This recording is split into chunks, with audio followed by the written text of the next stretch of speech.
March 17 இன்றைய புனிதர் புனித பேட்ரிக். இவர் ஸ்காட்லாந்தில் டும்படோன் என்ற இடத்தில் கிபி 385 ஆண்டு பிறந்தார். பேட்ரிக்கு 14 வயது நடக்கின்ற போது அயர்லாந்தை சேர்ந்த சில கொள்ளைக்காரர்கள் இவரை கடத்தி சென்றார்கள்.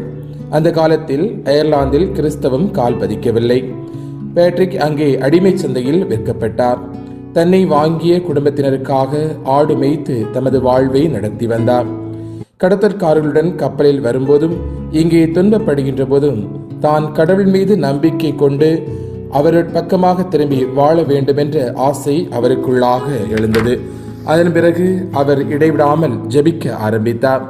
பேட்ரிக்கு 20 வயது ஆனபோது அவர் ஒரு கனவு கண்டார். அந்த கனவில் தன்னுடைய அடிமை நிலையிலிருந்து அவர் தப்பிச் செல்லுமாறு கண்டார்.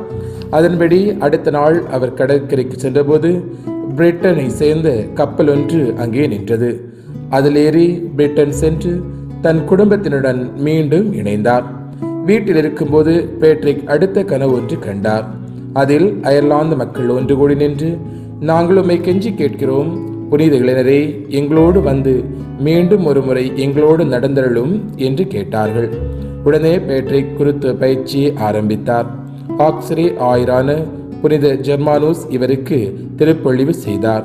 ஆயராகவும் உயர்ந்த பேட்ரிக் மார்ச் 25, 433 அயர்லாந்து சென்றடைந்தார். கரையில் இறங்கியதுமே அங்கிருந்த பழங்குடி இனங்களில் தலைவர்கள் ஒருவர் இவரை கொல்ல பார்த்தார்.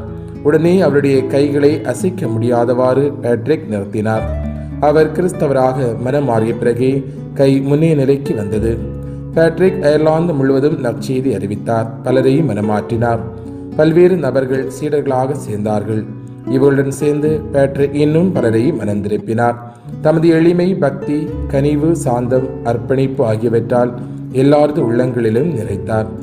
ஏழ்மையாக இறைவனின் கருவியாக வாழ்ந்து சால் என்ற இடத்தில் தான் முதலாக எழுப்பிய ஆலயத்தில் மார்ச் 17, 461 இறந்தார்.